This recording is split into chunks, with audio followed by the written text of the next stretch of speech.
Bagong taon, bagong food trip.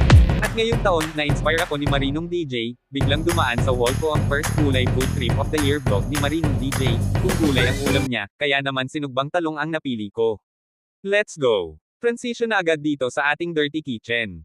Unang hakbang, maghanda ng uling at ihanda ang ating mga talong. Organic vibes dito sa ating dirty kitchen. Ito ang pinakamasarap na paraan ng pagluluto. Habang iniihaw ang talong, amoy palang nakakagutom na. Pro tip, pantay ang pag-ikot para perfect ang pagkakaluto. Susunod, tatanggalin ang balat.